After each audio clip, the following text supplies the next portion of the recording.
welcome to episode 956 of the Player One podcast for Tuesday, March 25th, 2025. That's 3/25/25, 3/25/25. You get it? Get me? No. Yeah. That's going to happen 12 times this year. Oh, okay. When you get two 25s in a row. Yeah, but this episode dropping on a 3/25/25, that's pretty... There was already a 1/25/25 and a 2/25/25. Yeah, but do we release an episode on those days? Does it matter? Yes, That's it does. kind of his whole point. That's my point. Yes. I mean, there's a 1 in 12 chance this is going to happen. It's not. We're not winning. Well, the next time it here. happens, the next time 1 it in happens. 12 chance? So there are 12 months in the year. Yeah, but there's more than 12 days in each month. But the 25/25 is only occurring 12 times. Yeah, okay. And that's the special thing, right? Let's just see if it happens again. I'm looking through the calendar. I don't think so. Oh, it could in November. Oh, Damn there you it. go. It's only going to happen one more time this year. So it's time to get excited. All right. I am your host, Chris Johnston. With me, as always, from Canada, Mr. Greg Seward. Hello. Hi. Hi. How's it going? You're pretty manic this week. You're all. I don't know what you're talking about. So you're all hopped up on goofballs or what? What's I going don't on? have any goofballs. No. No, they're all gone. No. They're gone. I took them all. Wait, what? Hmm. Mm-hmm. This is You got legit nothing? stoner behavior from CJ. Yeah. You got nothing for us? This is not legit stoner from me. No, No. I got No. nothing. You got nothing. All right. No, I have Well, with me as well is Well, he's a with guy me from- too. Well, he's from you. He's with you also from the great state of Washington, Mr. Phil Theobald. What? How's it going? Yeah. Okay. Yeah. That's awesome. Okay. What? What? How's it going? It's going good. How It's are good you? to see you, CJ. It's good to see you I'm too, just having Phil. a laugh. How you been? I've been okay. Good. Yeah. How about you, Greg, with whom I am also here? I'm good. He's I'm reading glad to hear it. Facebook. What's I that? am. He's reading Facebook. Greg's reading Facebook? Apparently. You gotta close that tab. Be Why? present. Come on. Like Jeez, me. Grandma. For this? Yeah, why not? CJ, Yeah, I'm proud of you representing the Chicagoland area with your Moldorama t-shirt. I am. I had to support. And this was sold out for a while. I have one my own self. You have one. I was not able to get one because of my extreme size. And they did not have my size in, so I couldn't Did get you get one. one for your pet blue ox as well? We did. Good. So they finally had 2XLs in, and I was like, yes, I think I was visiting Chicago Only two of them? a week ago. Yes. And talking with my dad about old Chicago stuff, like places we used to go, Right. things that used to be around. And we were talking about the Museum of Science and Industry, Yes, In indeed. Chicago. A And Chicago staple. a Chicago staple, indeed. And I was like, oh, that reminds me of Moldorama. I was like, Yes, I wonder if they have a 2XL t-shirt in stock now. So what is very quickly- Moldorama? You I think wouldn't we've- understand. I think we have I don't. spoken about Moldorama before, but for those who do not know, it is This show's been going a long time. That's true. it's like a Midwest thing, right? Well, it started in the Dotted Midwest, but around. there are machines elsewhere. Oh, Yeah. now, you know Super what? common. Now I remember what this is. Yeah, okay. You remember These are what the this injection molded Yeah. plastic Wax. souvenirs. plastic, Yes. yeah, souvenirs. And I had one from the Brookfield Zoo of a dolphin. Yeah. Echo? The dolphin show, not Echo. No, a different dolphin. This was an unnamed dolphin. Larry Sounds was lame. his name. And Larry Imagine the if they called dolphin. that game Larry the Dolphin. Larry the dolphin spent his time displayed on my bookshelf when I was a wee lad.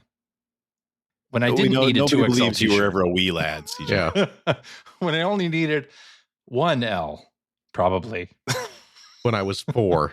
When I was 4. Yeah. Yeah. Because I've been 6'3" since I was 12. Jesus Christ. So anyway, yeah, Moldorama. I was like, yes, Chicago staple, must have it. So yeah, I received my Moldorama t-shirt and I thought, you know what? Who would best appreciate this but my good friend from the Midwest, Phil? So I should wear it on the podcast today. And Why, I did. that's me. Yeah.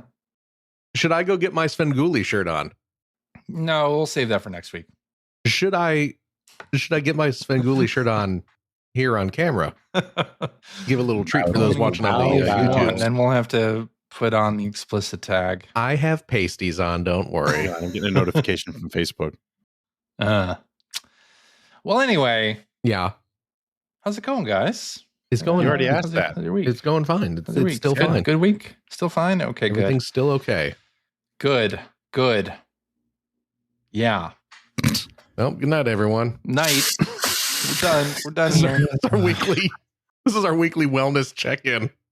Let's talk about some video game news. Why don't we? Okay. Because you'll be happy about this. Which one? Person in the audience who cares about Koei games on Super Nintendo. Oh. There are Koei games on Super Nintendo that have been added to NSO. Oh, okay. And you, dear listener in the audience who are interested, there you go. There's some news for you. So chew on that. Are those haven't been added yet, right? No, they are going to be added this week on March 28th. Okay. Yeah. Nobunaga's Ambition. That's Nobunga. You're mispronouncing Nobunga's that. Ambition. Nobunga's Ambition, Lord of Darkness. Romance of the Three Kingdoms 4, Wall of Fire. Mm-hmm. And Uncharted Waters, New Horizons. Yeah. That's a lot of strategy. That's a lot of Koei games, yeah. It's a lot of Koei games, yeah. Yeah. From before they did Neo and back when Rise that's of the all they Ronin. did was strategy games. Yeah. Yeah, exactly. Yeah. But hey, Before you know Dynasty what? Warriors. They knew what their market was, and boy, did they ever cater to it. They certainly did. Yeah. They did know what the market was. They catered to it, and now it's on NSO, so you can play it. I never played any of these games. I tried various times, but they're not For my you. game. Back in the day Not for me or in either. recent? Oh, back in the years. day. Okay.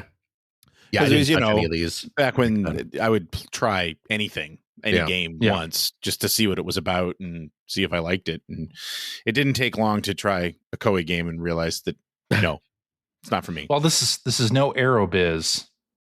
No Aerobiz Supersonic either. No. But Uncharted Waters, if it's a pirate game, I'm interested. Or on New Horizons. Are you going to try that? Should Is that I? one on the list? I didn't He's even not hear actually that going to on the try list. it. Uncharted Water. Why New don't you try it? Horizons. Try it. You'll hate it, but you should try it. I should try it. Maybe I Yeah. will. Maybe I will. Maybe you will. Greg, Maybe this will awaken a new Craig and Phil. passion. There you go. Doubtful. Maybe we'll just Doubtful. get, instead of the Yakuza Minute, it'll be the Koei Minute. Yep. The classic Koei Minute. highly doubt it. Very doubtful. I agree. Very, very doubtful. That's too much strategy for me. I don't like strategy. I like going in, guns blazing, and getting killed immediately, and then trying again. You know?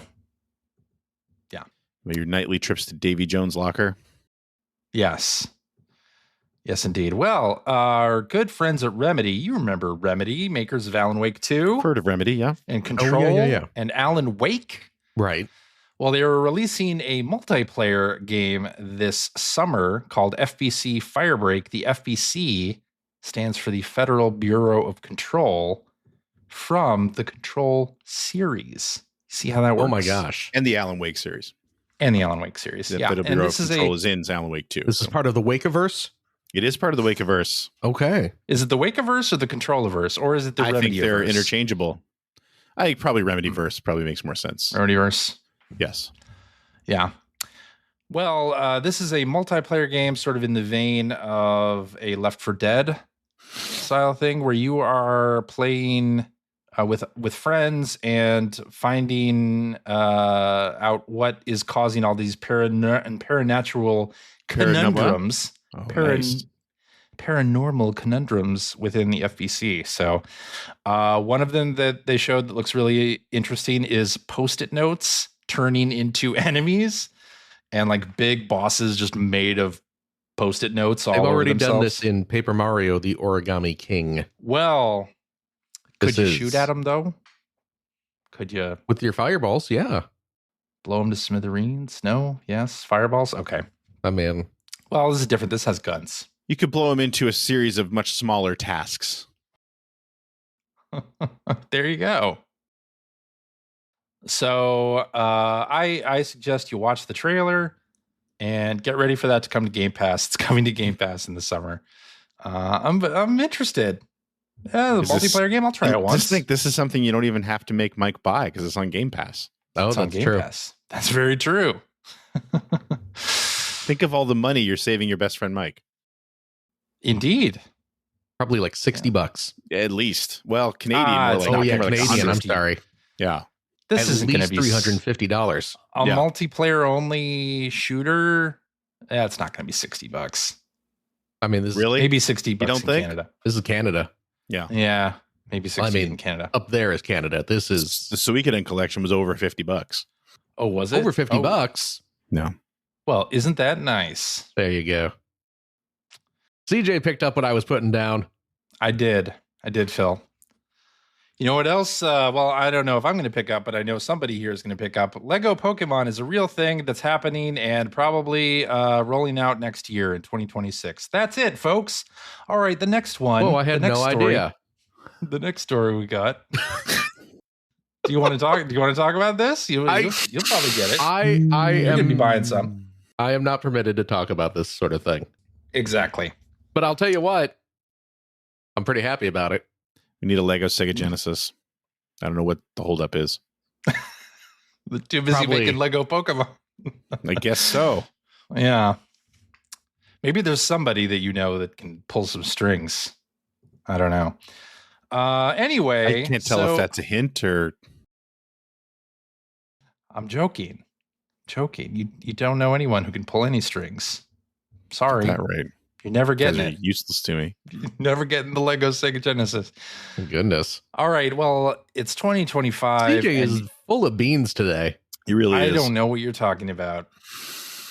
Beans? What beans? What kind of beans? Barbecue beans? This is Barbecue exactly what I'm beans. talking about. All right. A new NES game is being developed by the former members of That's nonsense. The NES is very old. Elite Beat Agent Studio Innis. So Innis is making a new game for the NES, which is cool. And yeah, the NES is very old, but hey, a new game for the Nintendo Entertainment System. Why the heck not? Oh, and the Famicom, I should say. This is an action puzzle game starring a monkey called Uki, who must recover his stolen bananas from a group of crabs, because why not? Crabs, known banana thieves. Yes. What I was going to say before we started Uh-huh. is Is this the pretty, is this pretty the light gonna get news me in week. trouble? It's pretty light news week. Well, I didn't know if I should say that considering one of the news stories was about Pokemon, but Ah. just that's all I was going to say is I mean, that's I was big news. reading it. I was reading it and it's like outside of that, there you go. Yeah. Boy, there's not really much here to talk about. No. Greg, there's like 10 days between now and the Switch 2 announcement. Yeah, I know. Nothing is happening. Yeah. We have whatever April Fool's jokes people are going to try to be funny with. Oh, And then God, we I have forgot the about Switch that. 2 Oh, yeah. announcement. So, yeah. Can't believe it's so close. 10 days. That's good. I really hope they just say it's available now. I know they won't, but I would They're love it not if they going did. to. No. I know. I just said I know they won't, but I would love it if they did. And welcome to pre-order hell whenever that thing goes up for pre-order. Good times. CJ, Yeah. this new NES game Yeah. that the good folks who created Gitaru Man Get that That's man. correct. Are Guitar making. Man and Elite Beat Agents and Yeah. Rap Rabbit, which did not finish they its did not make Kickstarter. Rap Rabbit. No. Is this coming to modern systems, or is it just going to be an NES Can't Famicom imagine it card? would be just NES. So far, anyway, they have said, well, there's a Kickstarter that's going to launch in June 2025. But the game, as of now, is going to be fully functional on real NES hardware. They haven't said anything about a launch on other systems. Okay. Maybe it's a stretch goal. I mean, who knows? Looking at the screenshots here, I don't see anything. The trailer, yeah, the images in the trailer have borders on the sides. Yeah. To compensate for the 4:3 image in wide screens. So correct. Is that a hint? Is that a clue that we are going to get a game on modern systems? I have to imagine it will come to modern systems, but it's not mentioned anywhere in the Kickstarter or in the news story that I linked. I will say, yeah. It looks like despite the developer's heritage, this is not a rhythm-based game. Correct. It's a kind of an action puzzle game where you're rebounding off walls. You know what it reminds me of? What's that, Phil? There's an iOS game. Temple of something, or not Temple Run, but I think I know what you're talking about. You know what I'm talking about? I do. Yeah. What's that game called? I don't know. I don't remember. It was a fun little game. It was a fun game. Where you have to traverse through levels by making straight line bounces off of walls and ceilings. I think I might even have that game on. I think I might too, actually. That's my iPhone. That's the tragic part. But it looks really nice. Like the graphics are very impressive for NES hardware. An NES game, yeah. It does. It looks very good. Yeah, like what they're showing. CJ's got the trailer running here. It looks like it's running too good to be on NES hardware. You mean Tomb of the Mask? Yes! Tomb of the Mask. That's what I'm talking about. Tomb of the Mask. Tomb of the Mask. Thank you. Right here, it is on Apple Arcade. It is a very good game. It was a fun game. It's a really good game. Yeah. I couldn't remember the name, but it was a fun game. Tomb of the Mask. Yeah. Okay. Yeah. Anyway. Is that it? That's all you got? What else do you want from me? I don't know. Banana Bash. Yes. Look out for it hitting NES systems near you. 2026. There you go. Yes. All right. That's it for the news. And really, it was just squeezing blood from a all stone. CJ could find. Wow. all I could find. Jeez Louise. Could not and you think find this was bad. else. Next week will be worse. Next week, right before Switch 2, yeah, it's going to be bad, probably. So let's just talk about what we've been playing. Get right into it. Okay. Greg? Yeah. What do you got for us? I have been playing Silent Hill 2. Mixing it up this week. Yeah. I just got to somewhere. Yeah, somewhere. Got somewhere. No, I just finished like the big apartment complex, which if you've played Silent Hill 2, you know what I mean. And I'm being told that I have a long way to go. But I'm still really enjoying that game. But I don't really have much news to say about it. There was another game that came out this week that I was really excited to try. It was a Kickstarter, and it's a game that's actually was created in Nova Scotia. And I'm going to mangle the pronunciation of this title, but it's called Kuntuwiktuk, I think. Gesundheit is how you say that. Yeah, which is it's a Mi'kmaq word. Mi'kmaq is the indigenous tribe that was and still is here in Nova Scotia and the northeast of North America. So it's based on Mi'kmaq folklore. It looks really nice, and so I did back this as soon as I found out it was being made because I just I wanted to support it. It's a Nova Scotia game. It's about First Nations here, and it looks really pretty. But I tried to play it this week, and they don't have any controller options in there as of yet. So I couldn't invert the Y-axis on my controller, which I just couldn't.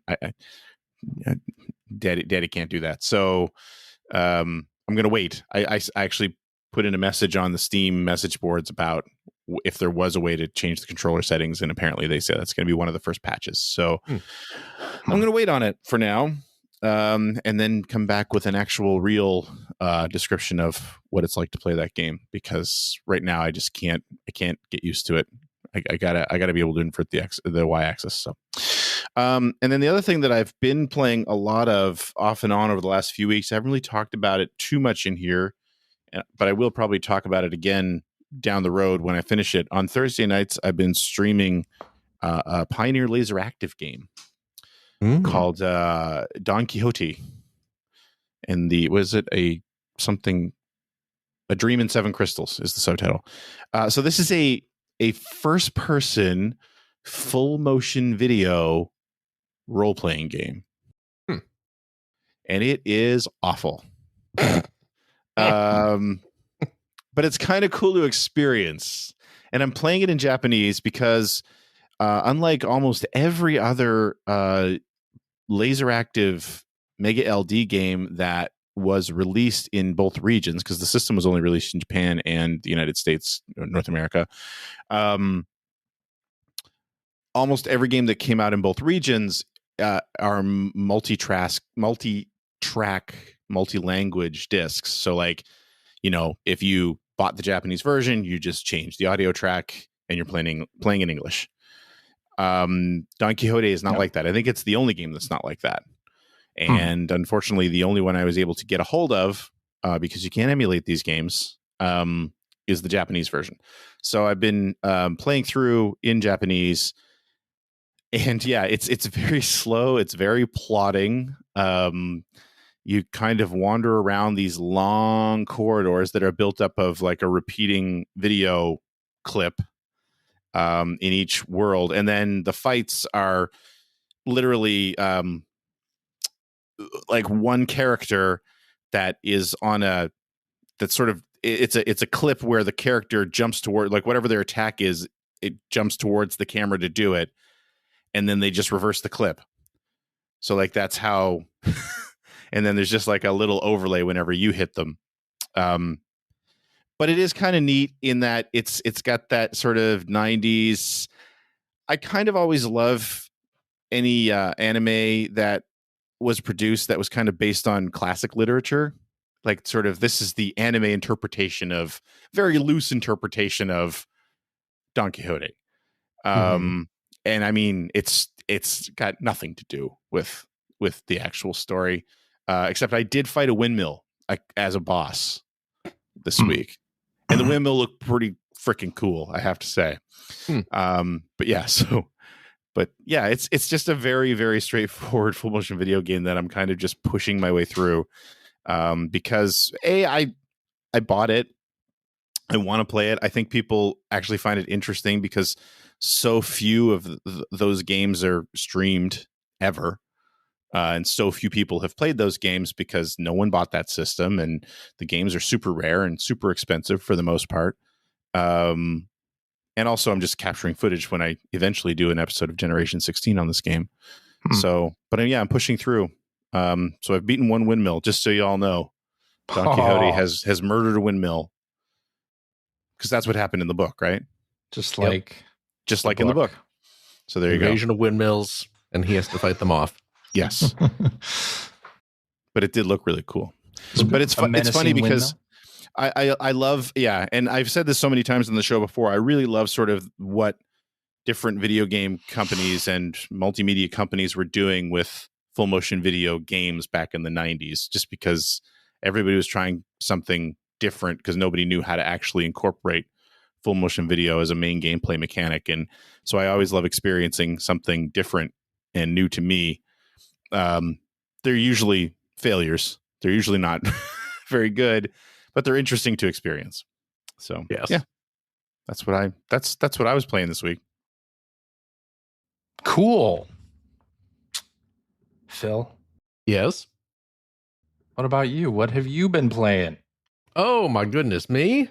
So much, right? I have I've gotten back into Dynasty Warriors Origins, which I picked up and then got sidetracked because of a little like a dragon. But now that I have finished that, I can move on to the thing that I was starting earlier. Yeah, I really like Dynasty Warriors Origins. It's really good. You didn't start Yakuza 0. I didn't. Well, no, I'm you taking a break? Little buffer, you know, a little buffer. Okay, little buffer. You know, let me breathe. Let me play something else. Okay. Right. Okay. Hey, I'll let you, Mister. I haven't finished Pirate Yakuza or Infinite Wealth. Maybe you shouldn't be talking.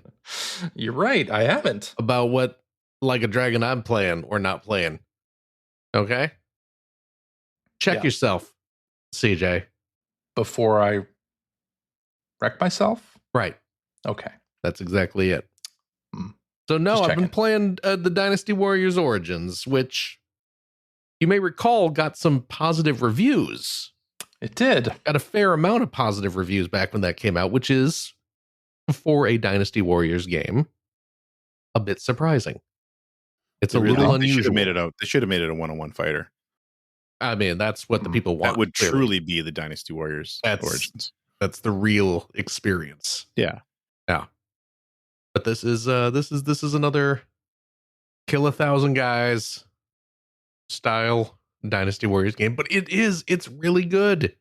Now that I've spent a few hours with it and have gotten a little more engrossed in the mechanics and the game path that you go through, it's a lot of fun. I could see why people who weren't typically into this style of game, why it suddenly started to kind of click. They really mix up the types of levels. You know, there are a lot of as you explore the map, there's a lot of little smaller skirmishes you can go into very quickly, get in there, get out, and in like less than 5 minutes, they have a few kind of mid-sized battles where, you know, it's a little more intense, and then eventually you work yourself up to some of the gigantic battles that are, you know, the more typical what people expect from the Warrior series. And they've deepened the battle system. There's a lot more ways to like parry and counter and stuff like that. It's a lot of fun. I'm really, really having a good time with it. It encourages you to mix up what weapons you take into battle. So, and of course, those all have different move sets and different kind of special attacks that you can use. It's really good. I'm having a good time. So great. Yeah. I hope they do a Samurai Warriors Origins at some point as well. You know, I hope they take the lessons they have learned from this game and start to build off of those throughout the franchise. It'll be Samurai Warriors Origins and then Dynasty Warriors Origins 2. You know what? Or will it be Dynasty Warriors Origins 2 : Samurai Warriors? No, they are separate series. They have been for quite some time. Okay, fine. Come on, CJ. What we need is a Gundam Warriors Origins. Remember they did Gundam Warriors games? Which were really good. I really enjoyed the Gundam Warriors games. But I'm having a very good time with it. I know you guys don't care. I know you're not going to play this. No. I have the demo of it on my PS5. Yeah. My problem when I started the demo was it was late at night and the font was very small. My old man eyes couldn't read it. Jesus. So I had to shelve it for another time. Is the font did not strike me as overly tiny. Well, I have bad eyesight. Okay. Okay. It's in the Put menu. your glasses on. My glasses are on. Oh my goodness. Yeah. Ugh. Maybe well. I'll try it one of these days again. You should. Yeah. I mean, Next like time I they said, make when I played the demo, Yeah. I didn't quite get what was so different about it. You know, at that point, some of the reviews were coming out, and I tried the demo. Greg left. He really doesn't care. Yeah. But when I started seeing those good reviews, and I played the demo, and I was like, this is good, but I don't really see what's so different from every other game in the series that is suddenly making people sit up and take notice. But again, now that I have gotten a little more time with the game, I'm getting it. Okay. So, all right. Yeah. Cool. It's fun. They definitely expanded on it to a really good point. So we have a question in the chats. Any from this recording 31 who says, any thoughts on the story? I mean, it's, the one of the things that is different about this game than other entries in the series is that you are not playing as the historical figures. Right? You are playing as a nameless, mysterious stranger. Well, you're playing as two. Is this two characters or no? That was Rise of Ronin, I think. It's not this game. I'm confusing it. No. Right, but you can like customize your character's look, right? In this, am I thinking right? No, I don't. Not extensively. Maybe not. Okay. I think you might be thinking of something else. I'm thinking of Rise of the Ronin. A different Koei Tecmo game. Yeah, exactly. But yeah, I some people are complaining that you don't get to play as all the historical folks. Yeah. Which, fair enough, I suppose, but sure. It's and so far I've just finished the first chapter, so it's been just a lot of it's a Dynasty Warriors game, so it starts with the Yellow Turban revolt or revolution. So you're kind of playing through that, just joining forces with the different characters that. So you're not playing as a historical figure, but you're pairing up with historical figures, right? Yes. Factions. Okay. You are a Gary Sue who has stumbled into these important moments in history, and suddenly you're the one making all these. Are you okay, Greg? I'm just trying to catch up with the conversation. I'm talking about the plot of the game, where you're just We're still talking Dynasty Warriors? You sure are. Okay. Yeah. But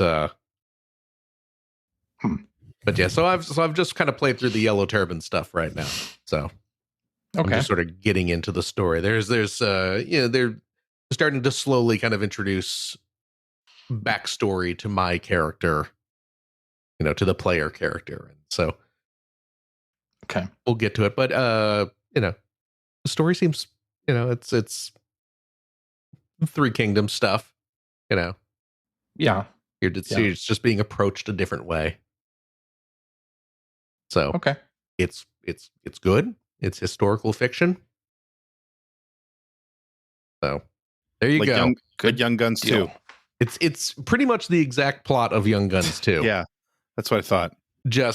But like, what if Young Guns 2 was in ancient China? Right. And which I think was actually the first draft of the script. Right. Yeah. Okay. That's it, though. I mean, I've been playing little bits and bobs of other things here and there. Just, I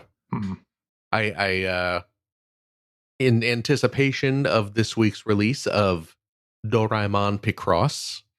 Ooh, that's I went this back week? and all right. My I haven't quite polished off all the puzzles in Picross. What was it? S9, I think, is the most recent one. So I was doing a few of those just to kind of get myself into a Picross mood. So I'll tell you what. Let me tell you what I'm hoping for with this Doraemon Picross, because I'm very much looking forward to Doraemon Picross. Yeah. But I hope the music is okay. That's my big fear with these licensed Picross games. I don't understand why it wouldn't be okay. Because the music sometimes it isn't works. generally good. Sometimes it works. Like the Sega Picross. Yeah. Yep. Where you're listening to some classic Sega tunes. The Namco Picross, And then sometimes you get Namco Picross. where it does not work. Which I love. I love Mappy. Absolutely adore Namco's classic arcade hit Mappy. But do I want to listen to Mappy music for 15 minutes straight while I am trying to think and use logic to solve a puzzle?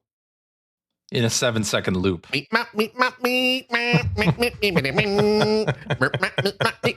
doesn't work. No. I just did it for like 3 seconds and Greg And was I'm already already annoyed. Yeah. Yeah. I'm going to give you a crossword puzzle, Greg. I need you to solve that while I'm Couldn't do it. It's not going to work. No. So I hope they're a little more sensible with Doraemon, and certainly I'm sure they're going to use some sort of music from the Doraemon show. But I hope they pick some tunes that are suitable for the game that they are going to be accompanying. Yes. That would be good. So we shall see. We shall see in a matter of days. When's that out? Tuesday, I don't know. Thursday? One of those days? Something like that. Probably Thursday. Okay. That's That was typical. awesome. That was a great answer. I don't know. This week. Someday You're this looking week. forward to You it? tell me. You don't know what day it's out? I don't know. Come Probably on, Thursday. Phil. Come It's on. probably- You know, Thursday. I'm with Phil. I don't pay attention to any release dates anymore. Time. Yeah. Every time a game means comes nothing. out that I'm interested in, it's always a nice surprise. Yeah.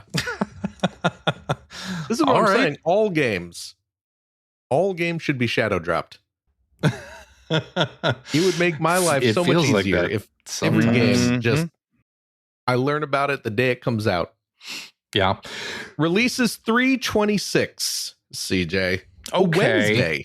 Wednesday. So We're it getting wasn't it a Tuesday day or Thursday. earlier. What's that? It wasn't Tuesday or Thursday. No. We're getting It's a day Wednesday. earlier than the standard Switch Hmm. eShop release date. So, happy birthday. Sandwiched in between AAA clock releases will be this one. I hope all those copies of AAA Clock I bought are backwards compatible. The funny thing is that in 20 years, AAA Clock physical edition is just going to be worth so much because nobody will have bought it. Oh boy. Yeah. All right. Well, is that it? That's what I've been CJ? Yeah. Yeah. That's what I've been playing. Oh, good. Yeah. Is that it? CJ? That's what he just said. Yeah. Yes, Phil. He Yes. literally just said. That's what I've been playing. Okay. That's it. Come on. That's what I've been playing. Okay. Do you want me? I can start making up other games I've been playing. No. CJ's got weird energy tonight. Yeah, Aren't you what's going on? Aren't you supposed to say, CJ, what about you? I'm not too Well, concerned about what you've been playing. Oh, okay. I'm more concerned. Yeah. I'm more concerned. What are you concerned about? Your hat. My hat. You I'm like concerned- my Tender Heart Bear hat? I'm concerned Like this? that perhaps you are not really representing the values of Tenderheart Bear. And I think I don't know what you mean. you're creating a false image of yourself by portraying yourself as caring as Tenderheart is. But what? When we all know your heart is icy and black. True. I should have a Gargamel hat. Is that what you're saying? But he did not fight the Mixing. Care Bears. He did not. Who But he fought- would have. He would Who fought have. the Care Bears? It's Darkheart, wasn't it? Wasn't that his name? Or Was it? It was I don't it was a remember. Gargamel type character, right? I don't know. No, it was like a big sorcerer with like he had a cowl and no face. Remember? I think that Oh. was, and then he had like a little helper that was like a little gremlin or something. Really? I loved the Care Bears. That's I'll tell you Dude, what. Phil's Can't you looking it up. tell? Can't you I'm tell? not I do looking it up. too. I can tell you right now that whoever this mysterious villain was, he was no peculiar purple pie man of Porcupine Peak. No match for the Care Bear stare. No murky dismal and his Yeah. villainous sidekick Lurky. What's that from? Well, the peculiar purple pie man of Porcupine Peak. Cha-cha-cha-cha-cha-cha-cha-cha was Strawberry Shortcake's nemesis. Oh, okay. And Murky Dismal The and Rainbow Bright. Lurky, they fought against Rainbow Bright. Ah, You see. all right. I see. Yeah. All right. You didn't grow What up about with the a sister, Popples? so you don't know this sort of thing. What about the Popples? Nobody Were messed any with the Popples? Popples. Okay. No. All You right. know, Well, at least I was Popple. right. I was right. It was Darkheart. I It was was right. Darkheart. At least Okay. Rob G in the chat is going to ask me, "Hey CJ, what have you been playing?" Thank you, Rob. Thank you It was very, very much nice. It was very considerate. for asking. Very considerate of you. Not much. Well, that's good to Haven't hear. done much. Yeah. Good to hear. You know, No, that I've, free time, maybe you could try out the Dynasty Warriors Origins demo. Maybe I will. Scooch up real close to the TV so the typeface looks nice and big. That's right. Get the full effect of all 75 of those inches. And Pardon me. television. Whoa. My goodness. The top, my My. TV is 75 inches. My. Okay. Not saying anything bad. All right. Let's see. What have I been playing? Guy's got 12 inches of venom right here. In a row? Pirate Yakuza in Hawaii. Of course, I've been playing this. Right? Oh, good. You've gotten back to it. I've gotten back to it with a vengeance, and I've been doing a bunch of the bounty battles because you, Phil, told me I should do that. I should do more bounty battles. So you know what, Phil? I spent an entire evening doing just bounty battles. Well, And good. then the second tier of them opened up, and I was like, I'm going to do even more. Let's do Perfect. this. Made There a lot is of no money. third tier. No third tier. Do I get Spoiler something? alert. Do I get something good for? I'm expecting like a copper plate is my reward for doing all the bounties or something like that. Negative. It's got to be good, right? I forget it good? exactly what you get for accomplishing all the bounties, but Yeah. you Bounty definitely blood. get a lot of cash. A lot of cash. And let me tell ya. a lot of cash money. In the world Lot of Like a cheddar. Dragon, Yeah, you gotta get that cheddar where you can. you gotta get that cheddar. You know, I think I have like 130,000 right now. improve your boat, improve your you. You know, I have been improving my boat and my U. good. I have been That's doing what you all need of to that. do. Now I have double lasers. I have super lasers on both sides of my Excellent. boat, and I have a freeze cannon on the front. Or I love that you know the international sign language for double lasers. There it is. pew. Shooting those little hands out both sides. Pew, pew, pew. That's right. That's right. Those lasers work great though, right? They do work great. They do short work of most ships. Exactly. Well, because Not they're all of them. lasers. Though, yeah, they are because they're lasers. Yeah, I just hit the turbo and then I hit that drift button like you do on a ship, and so I laser them with my port side cannons, turbo, and then scree to a drift, and then hit them with the starboard cannons. What do you have for your machine guns? It's the freezing machine gun, I think. Okay. Yeah. Okay. Which is all right. I mean, I it's went not with the great. coconut gun. The coconut gun. Does it Okay. fire Maybe in I should do spurts? that. It does. Let me tell you something, Greg. When it hits you, It's gonna hurt. it'll damage your ship. Mhm. Yeah, and I forget what I have for Majima's bazooka. Because of course, if you're the captain of a pirate ship, it's not good enough to just have cannons. You need or a machine gun on the front. You need a bazooka. Well, the machine guns aren't on the front. The machine guns are on the front. Yeah, the machine gun is on the front. Machine guns are on the side, dude. What? They're like when you're standing at the wheel, Like the Batmobile. when you're standing at the wheel of the ship. Yeah. Well, Look initially there's directly to your machine left gun and right. on the front. There is Look machine directly gun. to your left and right. That's where your machine guns are. Oh, really? Yeah. Okay. All right. Well, anyway, I'm telling you. not paying attention to where the machine Clearly guns are. not. You ever go into deck mode? I It's a didn't family really I didn't really used to go into deck mode very often. Yeah. But I recently fought some harder enemies. Some real Where toughies. They killed off my crew, or they Yeah. put them down for the count, and then suddenly I didn't have any lasers coming out of my port side or starboard side. Right. So right. I had to go and wake them up. Yeah. And then So I went if into they deck knock out mode. your machine guns, they're right on either side of you. Okay. All right. Yeah, All yeah. right. Well, I'm telling you. Well, hey, I'm still having a boatload of fun Oh, I get it. in Pirate Yakuza. Yeah. Yeah. Like a dragon. Yeah. So I did a bunch of stuff in Honolulu, and I started that Masaru side story that you talked about, Phil, last Oh. week, Yes. where Masaru was like, you know what, I'm really feeling down because I really miss those Minato women. Yep. It's a state of mind, these Minato Ward women. They're high class and everything. I was like, all right, Phil told me I should go all the way through this quest line. Absolutely. I you am should. going to.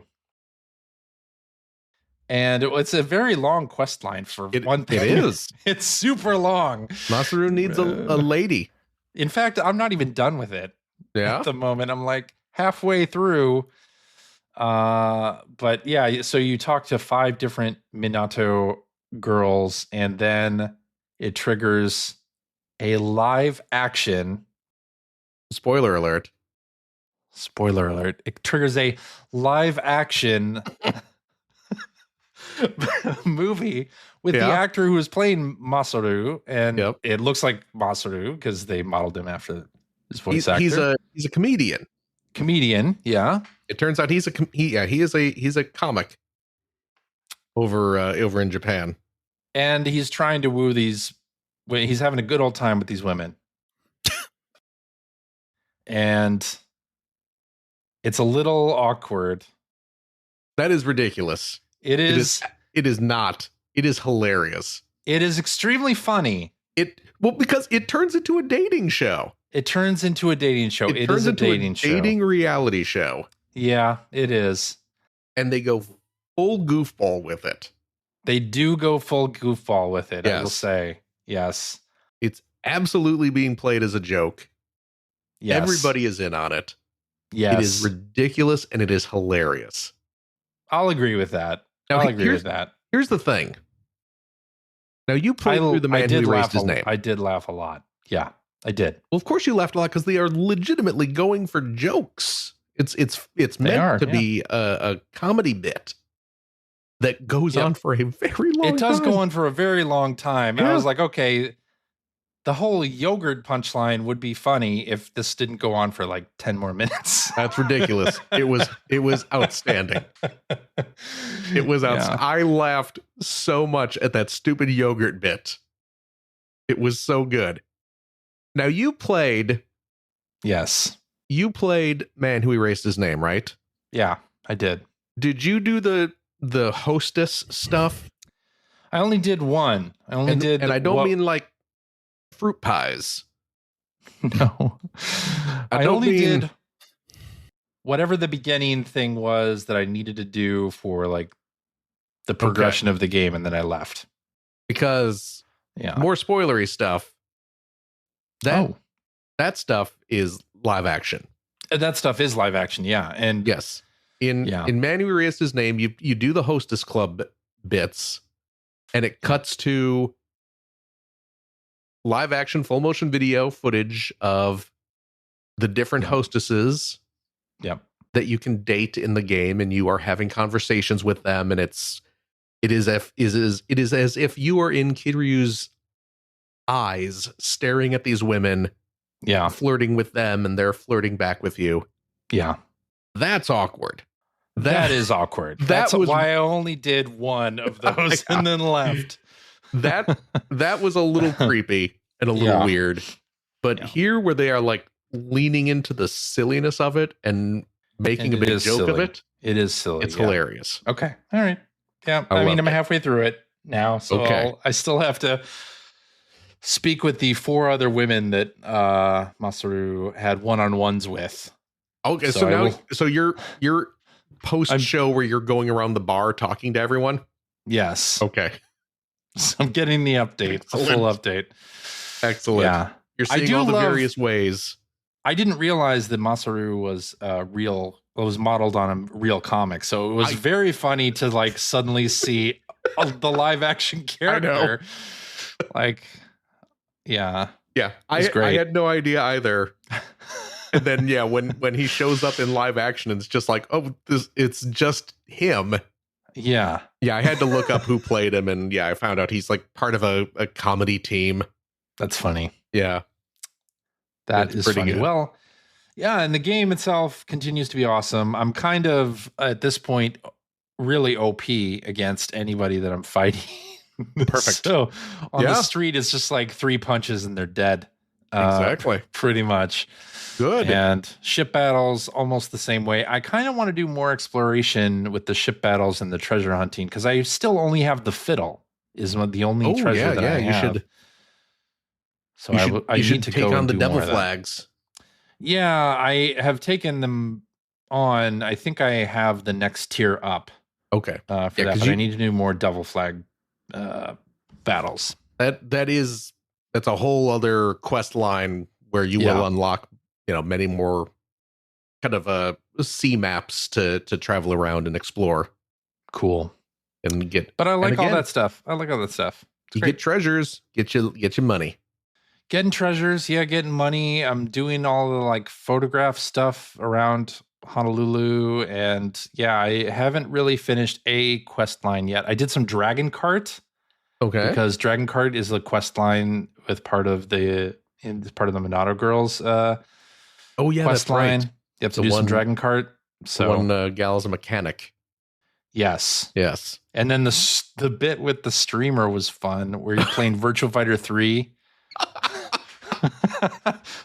There's one part, Greg, where you're trying to convince a streamer girl to go on a date with Masaru. Yeah. And what you end up doing is going onto her live stream.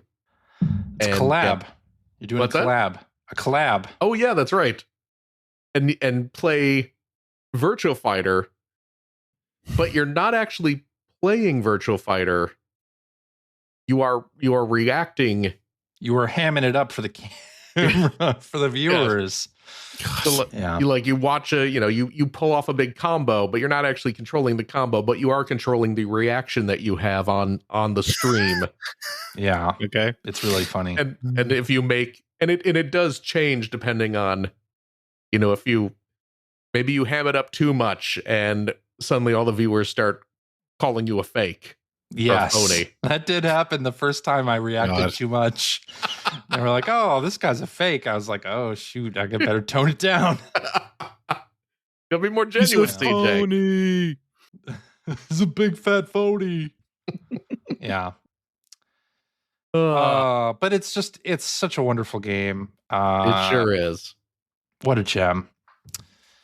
I'm also playing more Wanderstop. So I talked about it last week, but it's a very impactful game, very sort of emotional game. Oddly enough, you play as this woman, Alta, who has been a fighter all of her life and has risen the ranks. She's like a champion fighter. And suddenly she starts losing. And she loses one battle and then she loses another battle and decides, all right, I've trained for this my whole life. I've become the best. Suddenly I'm not the best anymore. I need to find this master in the forest who will train me back up to be amazing, and then I'll start winning again. And you run through the forest, and then suddenly you can't lift your sword, and you can't run anymore, and you collapse in the forest, and you wake up at this tea shop called Wanderstop. And there, a character named Boro kind of helps you put aside what you were so focused on and relax a little and slow down and make some tea and help out with the tea shop. And it's just a really like therapeutic game. I don't know. It's really hitting me at the right time, I think. Yeah, it sort of deals with changes in your life and slowing down and taking a moment for yourself and self-care and helping others. And it's got like really great dialogue. The quests are really fun. There is tea making in this game. And making? You make tea, yes. Okay. That includes a little bit of farming, but it's light farming. So I don't want to scare anybody off by saying this is like Stardew Valley. It is not. You farm a little, and it's very easy. It's pretty easy.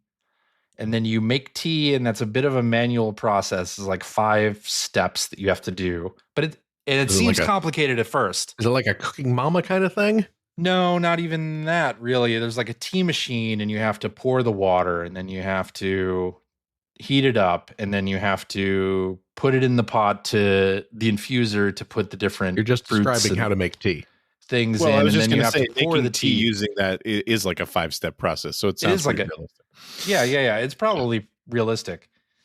And there's something about it that's just very, yes, there's a lot of steps to it. And there's sort of like a ritual to it, but it's so relaxing and kind of therapeutic to play. And you end up making different kinds of tea for all these people that show up at Wanderstop in the forest. And then you are also trying to figure out why you can't lift your sword anymore, why you collapsed in the forest, finding Master Winter so you can like get to be the best again, because that's your quote unquote quest. And so I'm towards the end of this. I'm at the end of this game now, and it's just been really good. It's a really good game, really fun narrative, really relaxing. I've been playing it like before bed, and I don't know, it's just really great. Cool. I love everything about it. The music is amazing. The production value, the animation's great. Each character has like different sound effects, and as you kind of wander around the environment, their little themes come up and drop away as you get near them. And the tea shop itself has its own music. It has like a radio dial that sometimes suddenly goes off, so you have to like fix it. It's just really good. It sounds nice. It's a really good, really nice game.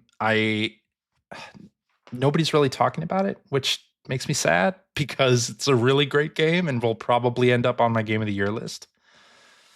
And I want more people to play it. Yeah. I'm going to go add it to my wish list. Yeah. It's from the people who did the Stanley Parable. Yeah, I think you mentioned that before. It's not... Yeah. The Stanley Parable is like it's a really funny game. And this does have bits that are really funny. Bits of text that are really funny. But this is more of a deep game about emotions and about personal struggles and things like that. And I just really appreciate everything that it's doing. So I love it. Anyway, Wanderstop. It's out now on pretty much everything. And then I've also been playing Split Fiction. So Split Fiction from the makers of It Takes Two and Brothers, A Tale of Two, whatever. Brothers. Tale of Two Brothers. Yeah. Tale of Two Brothers. From Joseph Ferris. You know, the guy who swore at the Game Awards. Yeah, that's like what he's famous for, right? Yeah.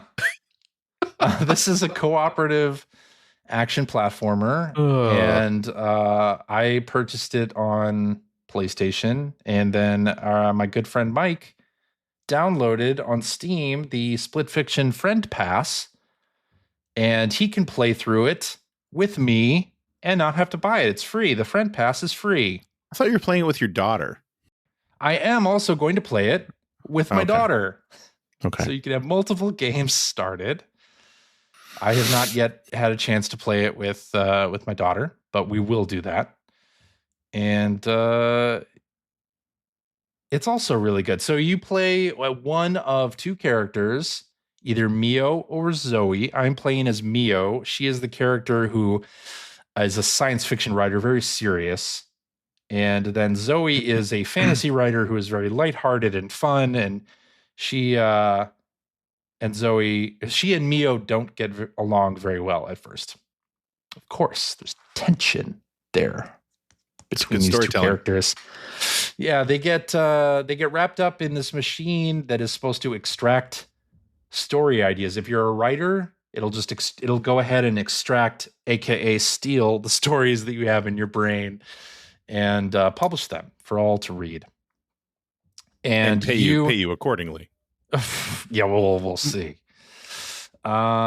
You get trapped in the machine while Mio gets trapped with Zoe, and then you are in there together, kind of bouncing between each other's stories and playing like sci-fi levels or fantasy levels, and it's really fun. And they have side quests as well, where one of them is you turn into two pigs, and you're again working together to like solve different puzzles. And one had the power of farts, which I had, and then the other pig could jump really high.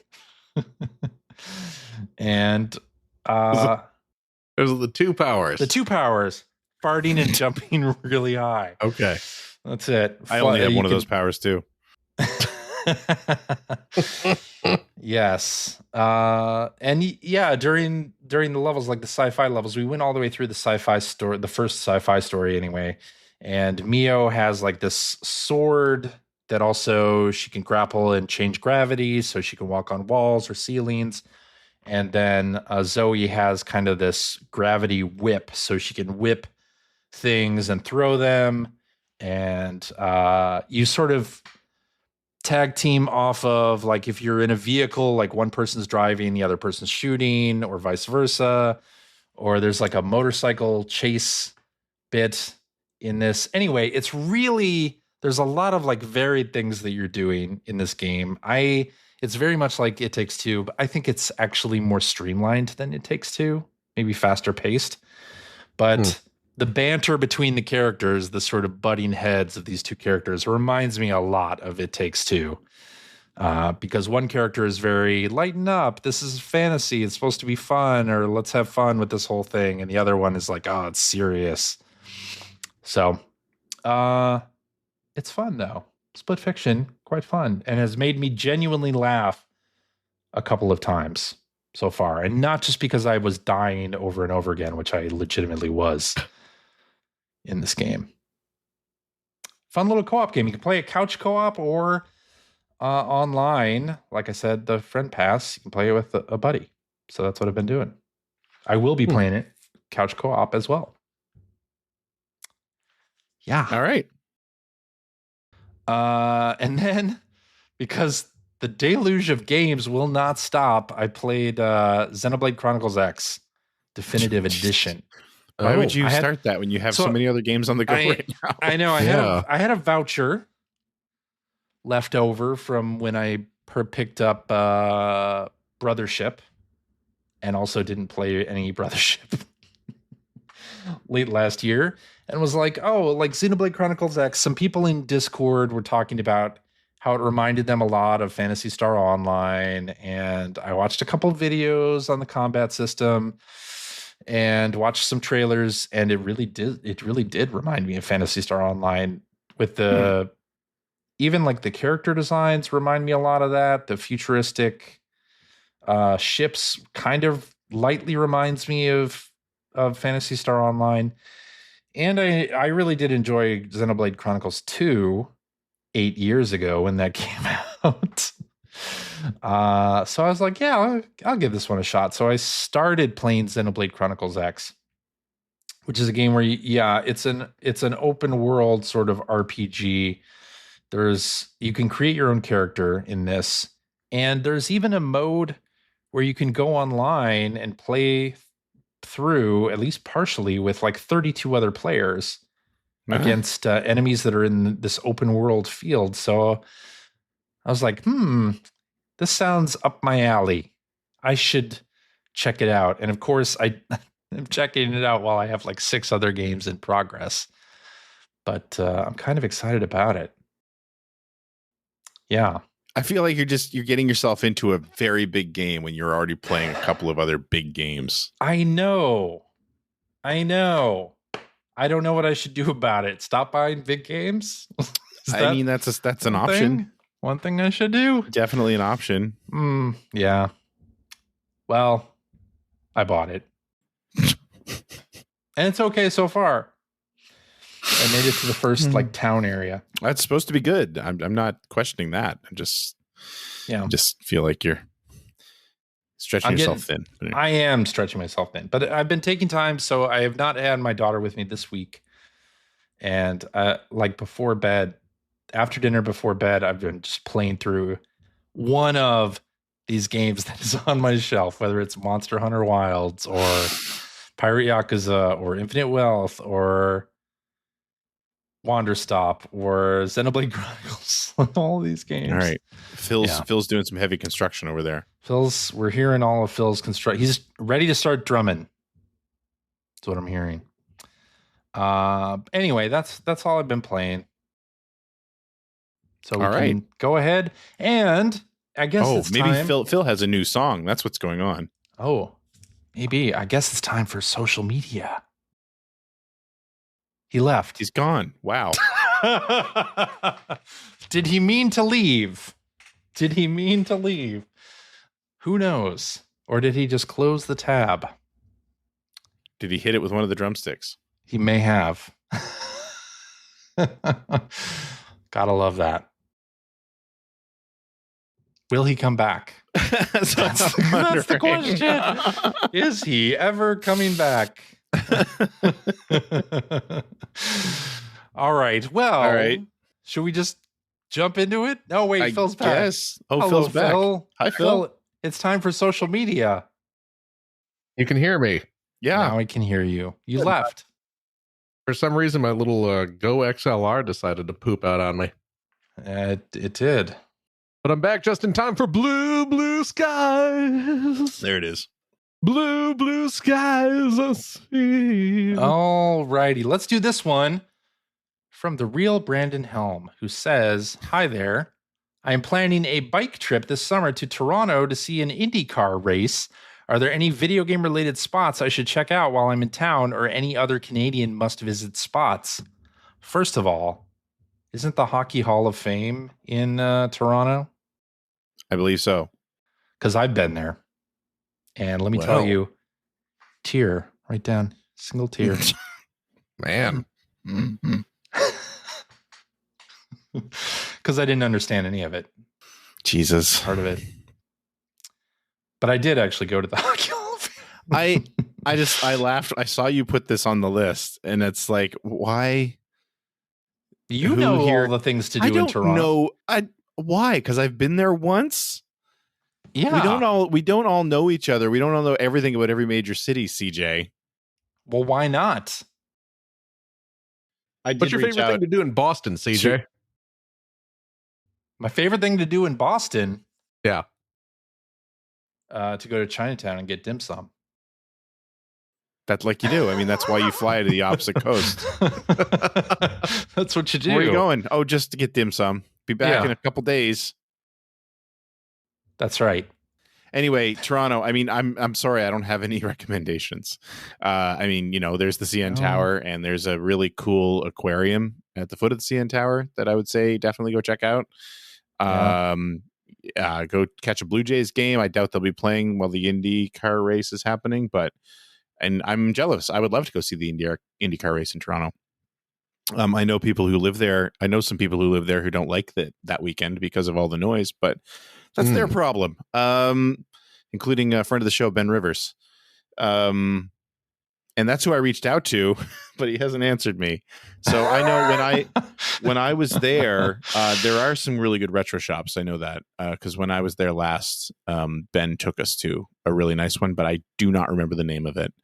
So I'm sorry, I don't have a recommendation. And hey, treat yourself. Treat yourself and go to medieval times.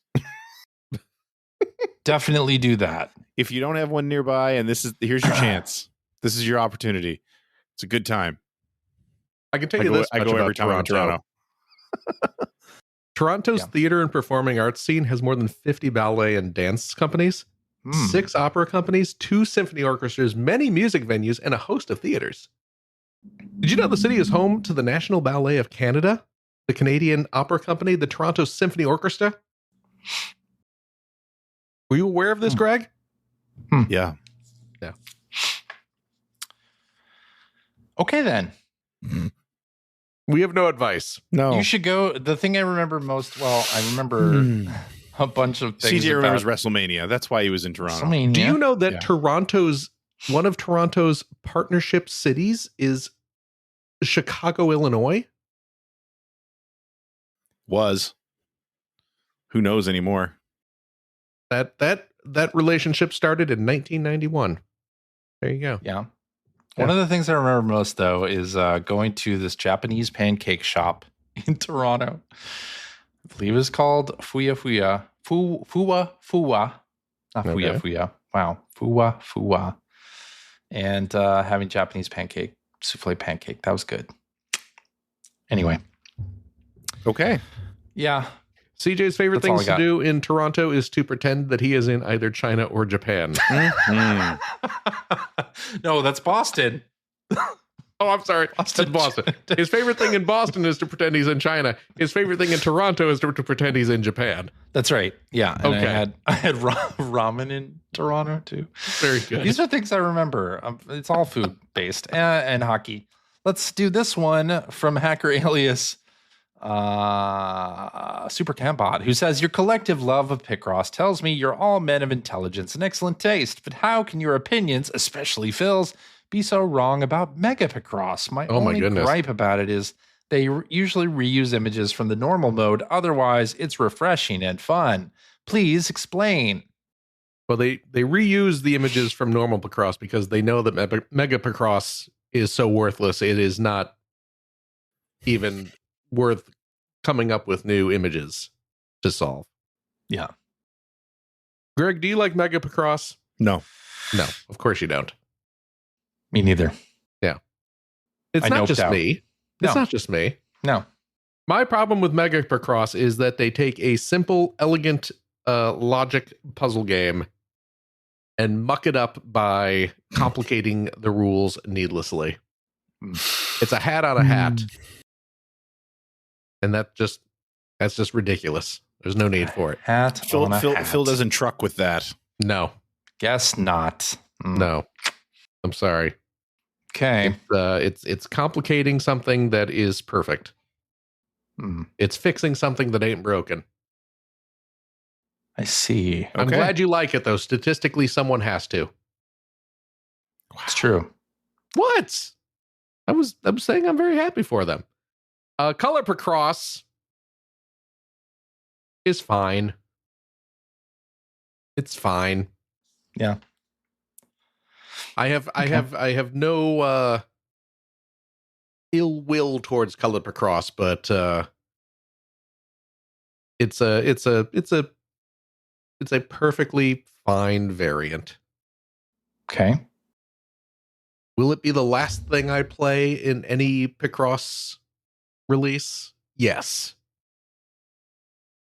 But I will play it. Okay. All right. Yeah. Well, we can do this one from listener JT, who says, please explain to me how to play Picross as you would a 5-year-old. I don't get it. I think I am extremely dumb. Oh, dear.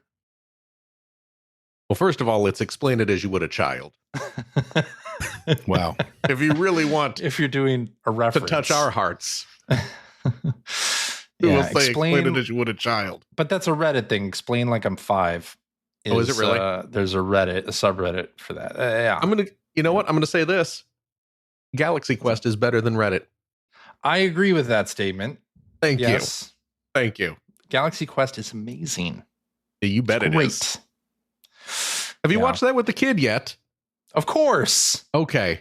Yes. I couldn't remember if you had or not. We definitely did. She wants to watch it again because now she's seen a Star Trek style show, and she can laugh about it. Yeah.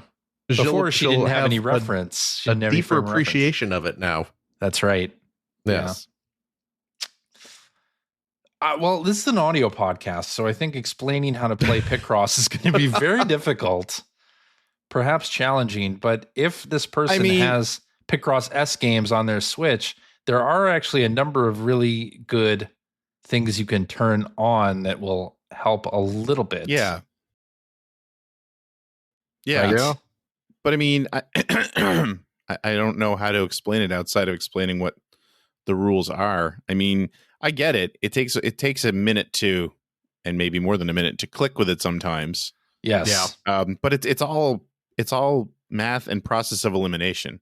Yeah. Yes. Like, I guess my main advice is make use of the little X option. The ticks. So like when you're filling out a row, first of all, you can fill in you can leave sort of notes for yourself to say, I think a square goes here. Yeah. But you don't need to fill it in, so you won't get it wrong. Right. But anytime that you've confirmed, or you think you've confirmed that there is a square that's going to stay empty, put an X in it. Yeah. Because it makes filling out the adjacent, or the not parallel, the row or the column that intersects that much easier. Like, that's the key.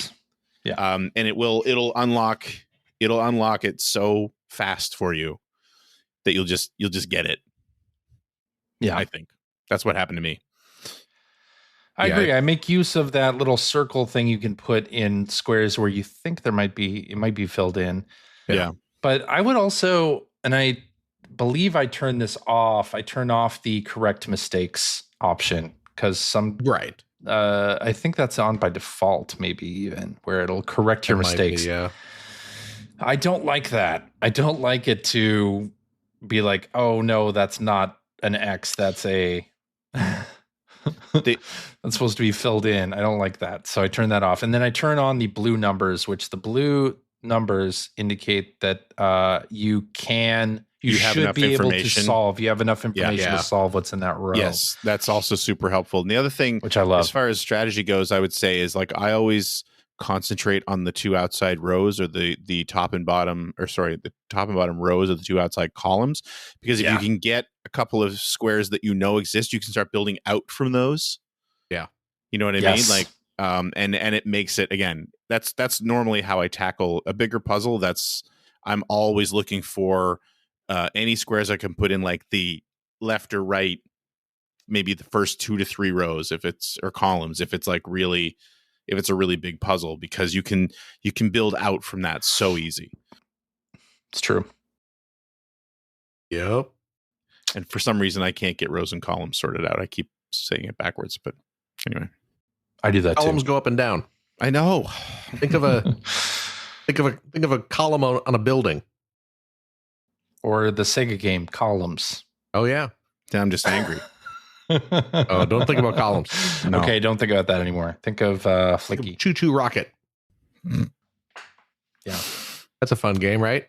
You like Choo Choo Rocket? What does it have to do with anything? It's a fun game, right? You like Choo Choo Rocket? All right, let's do this one. We'll finish up with this one. Baku Animal. Man, there you go. Animal. Now I'm excited. Yeah, that was a good game. Yeah, Baku was pretty okay. It was not bad. Yeah, I mean, it was no Tetris, but nothing with Tetris is Tetris. So true. Where does Sega Swirl fall? It just keeps falling and falling and falling. Oh, I don't think I ever played Sega Swirl. Really? I don't think I ever did. No, you didn't miss anything. Yeah. I mean, I don't want to say it was the best Dreamcast game. Then don't. Was that Dreamcast? Or was that? That was Dreamcast. Right? That was Dreamcast. Yeah. Alrighty, let's do this one. We'll finish up with this one from Hacker Alias Helmarock, who says, "Hello, everyone. What are some of your favorite video game box covers?" You know, I had a whole list made up of this for a couple weeks ago when I first saw it on the list, then you never actually asked us, and now I don't know where I put my list. Excellent. I'm so sad. One of my favorites ever is Super Mario Brothers 3. It's just a simple, that's elegant box iconic. cover. I love it. Yes. Iconic. Yeah. And I also really like pretty much any of the black box NES covers as well. Like those are just, iconic. I'm going to say Phalanx? No. No. No, I'm not going to say Phalanx. Not Phalanx. What I am going to say is the only game that I ever bought exclusively for the box art. Yeah. This is a game I don't even actually really like that much. But I'll tell you what, every Extend Extra for the PSP. That was the only good thing about that game was the box art. A gorgeous cover. It does have a gorgeous cover. DJ, bring it up. Yeah. Bring it up. You got the... You can control that sort of thing, right? I can. Every Extend Extra for PSP. I can indeed bring it up. Stunning minimalist cover. It is mostly black with a silhouette of a woman's head that is formed out of beams of rainbow colored light. Right? It's kind of like dripping down. It's beautiful. It is, yeah. Stunning cover. It is a stunning cover. For a not terribly good game. I was not a fan of the game, but that box... Buena Vista. Magnifique. All right. No. Huh. Okay. I would say in general, one of the things that I feel like I've come to appreciate this later in life, because when I was a kid, it was, anything that had to do with the 70s or the early 80s, I thought just all looked terrible because it was all brown and yellow and orange, and that was the color palette of our lives when we were very young. But I'll tell you what, in hindsight, man, old Atari 2600, they were amazing. Box art, absolutely amazing, absolutely beautiful. Oh, even as a kid, I love. Well, and I didn't really appreciate it as a kid. Really, looking back on it now, like, man, you just like, because they were all, Atari in particular. Other companies were doing it, but Atari did it every time. I think where they're all paintings and they're all beautiful. Yeah. And I mean, they also, the other nice thing is, like, CJ just brought one up there, which is, I think that's Missile Command. Missile Command, yeah. And it's just so 60s and 70s sci-fi. I mean, that looks like Battlestar Galactica. Yes, it does. And I just, now as I come across those, or if I have my old cartridges, I'm just always so blown away by how pretty they all are. And there's an Art of Atari book that you can purchase. Really? I should get that. Oh yes, absolutely. Yeah, there is. Yeah, came out. It's actually several years old at this point. The heck am I doing? I don't know. You're kind of all over the place here. Yeah, I'm bringing up the book. Yes. But I remember when I was sort of looking through just looking through some images of box art, because of this question being on the outline a couple weeks ago. That was the thing that really struck me. Like, I don't think I could pick a particular favorite, but I'd just say if you're looking for just really nice box art, you can't go wrong. Yeah, with those old Atari games. The Art of Atari by Tim Lapatino. Similar to that, I will say the old Konami NES games with the silver borders. Silver borders. Again, and beautiful paintings. Exactly. It was all beautiful paintings, but very iconic. Capcom was doing something similar. The first part of their run was, Mega Man 1 years were not great, but I loved the purple borders, the purple border boxes that Capcom was doing back then. But yeah, all the Konami stuff looked amazing too. Yeah. Yeah. Art of Atari, great book. I will have to, I'm going to go put that on a tab right now so I can leave it open for a few years and then order it. I think I have it. I used to have it. I may not anymore. I should order it again. There is an old, and I've never played this game, but it's an old Amiga game by Psygnosis. And the game is called Awesome. And Nice. it's a space shooter game. And the box art is very, very accurately described by the game's title. It is just this stunning painting of just this gigantic sort of like spaceship that I wish I could find like a giant print of this box art for this game I've never played, but the box art is amazingly beautiful in that like a hard sci-fi 1980s painting kind of way. I've just really grown to love that as I've gotten older.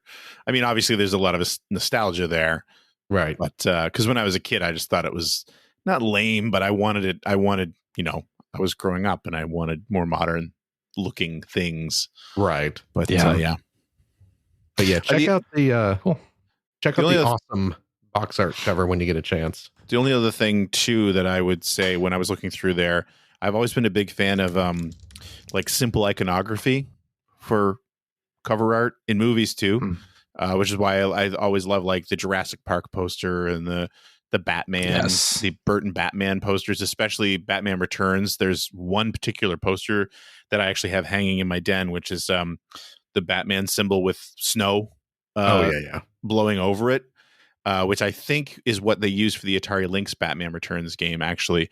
But it kind of struck me as I was looking through that the Sonic and Knuckles cover really does that well. Sly Cooper did it really well too. Yes. But Sonic and Knuckles, what I love about that is you've got the two very stylized heads of the main characters, but it also kind of shows off the lock-on technology because there's sort of like the zipper border in between them that meant to look that way, which I just always appreciated. I thought it was really clever. And I just love any kind of movie poster or game poster. Mortal Kombat, another great example.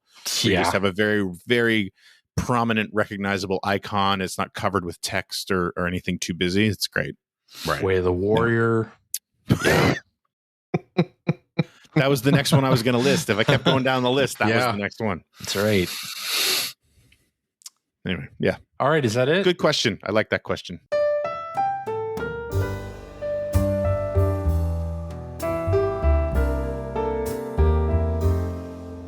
Alrighty, and that is our show for this week. Thank you very much for listening. If you have a question for us or would like to comment on something you heard, you can direct that to @P1Podcast on the Twitters, or you can go to our internet website at player1podcast.com. I said Twitters, didn't I? @P1Podcast on social media. There you go. Blue Sky and Threads. There you go. Whatever the fuck Twitter is. See, Greg, this is what I'm talking about. I don't know. CJ's he's on it tonight. Tonight. I don't know what you're talking about. Internet website at player1podcast.com. There you'll find blog entries about Sega CD stuff from Mr. Greg Seward. You'll find Generation 16 episodes, and you'll find show notes and links to all the things we talked about during the episode, and you'll find a link to our Discord server where we can discuss this episode with us and our other listeners. If you would like to subscribe to the Player One Podcast, you can do so by visiting player1podcast.com or by loading up your favorite podcast listening app. We're also on Spotify. You can like us on Facebook. You can watch video archives of our show on the youtubes.com/P1 Podcast, or you can watch us live most weeks on the YouTubes, the Facebooks, the Twitch, televisions, all over the dang place. Just follow one of our social media accounts to find out when we are doing our next live show. Typically, it is Sunday evenings at 5:30 Pacific time. So join us, won't you? And I'll tell you what, if you like what you've heard, and how could you, head over to patreon.com/P1 Podcast. Throw a few shekels our way. We need to get CJ down off of whatever high he is on right now.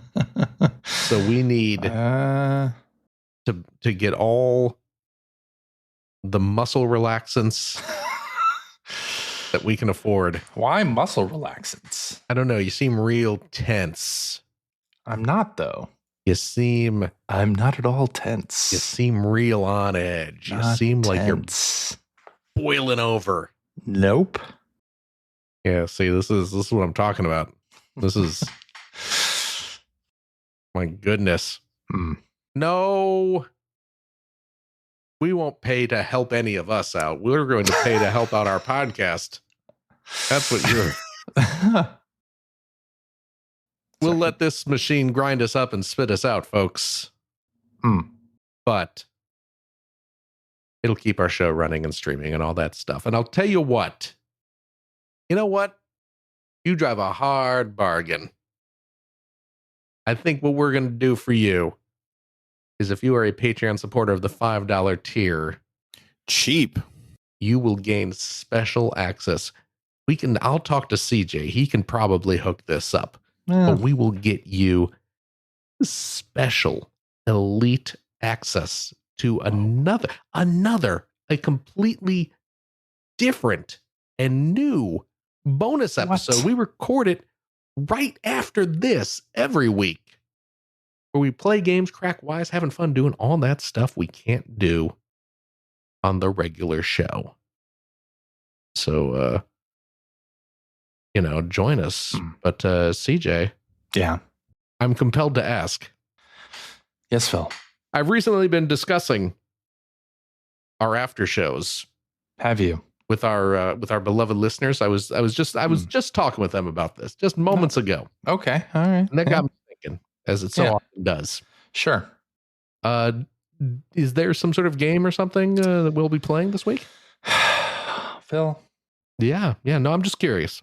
I usually try to shelter you from these things, and I think because my delicate constitution can't handle it. Delicate constitution. Mm-hmm. But I have to say that yes, we do have a game. No.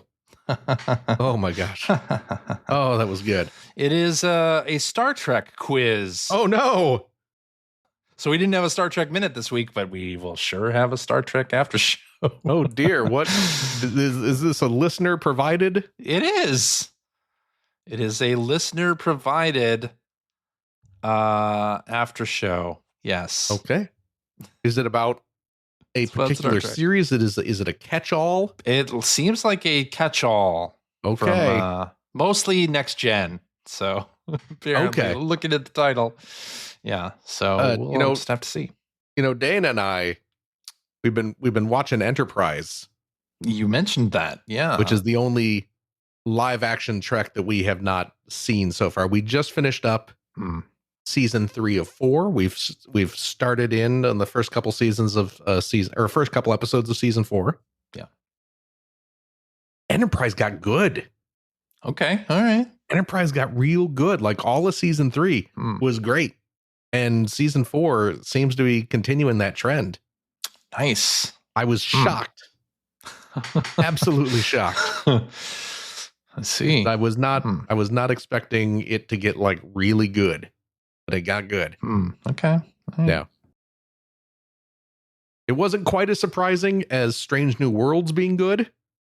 Strange New Worlds is great because I was so prepared to not like Strange New Worlds because I really didn't like Discovery and So when Strange New Worlds premiered and I liked the first episode, I was very confused. I was kind of waiting for the other shoe to fall. I was like, well, that's a fluke. And then it kept going. Yeah. In every episode, I was like, well, that's weird because that was good. Yeah. It's gonna be getting bad at some point though, right? Still hasn't. And then it didn't. Yeah. But anyway, well, I'm looking forward to this Star Trek quiz. Me too, because I might actually have some answers. You can contribute this time. Oh, I can. It's going to be great. It's going to be great. And I'll tell you what. I'll be here too. Greg will also be here. You know some next gen though, right? Nah, very little. Really? Yeah. Which one's Data? I mean, I can answer that. Right. That's the one Whoopi Goldberg played, right? Exactly. Yeah. So you know. Okay. You know it. You know. Okay. Whoopi Goldberg played Guinan. Guinan. On Star Trek: The Next Generation. Hell yeah. She's great too. Like I love Guinan as a character. Guinan is a great character. Anyway, yeah. We talked about the episode where they got turned into kids, right? We did. And the girl who plays young Guinan is outstanding. Outstanding. Yes. Yes. That's a good episode. It's a great episode. Yes. Anyway, more of that in the after show. If you have a couple bucks left over, why don't you go, you know what? Greg puts up with so much every week. It's true. Why don't you go over to patreon.com/Greg Seward to help support Greg's outstanding, and it is outstanding web series about North America's favorite runner-up, the Sega Genesis. Thank you, Phil. And if you are a supporter of the $3 variety, that's so cheap. So cheap. Oh, it's almost sinful. Sinfully good deals over at patreon.com/Greg Seward. You get access to every video I put up a week early. Oh my gosh. So why wouldn't you want to do that? But hey, you know what? Head over there anyway, because I've been putting up weekly updates on the different videos I'm working on. It'll keep you up to speed on what's happening. But I would really appreciate your support. Absolutely. Yeah. Is that it? That's it then. CJ? Yeah. Well, thank you very much. Thank you very much, Phil. Oh, you got it, dude. Yo. Thank you. Thank you, Philip. Of course, of course. And as always, a big old thank you to you, our wonderful, wonderful listeners, every single darn one of you. As always, please take care of yourself, your loved ones, your family, your friends. Be kind to each other. Be kind to yourself. And I hope, and we all hope, to see you next week. Bye-bye. Bye-bye. Toodles.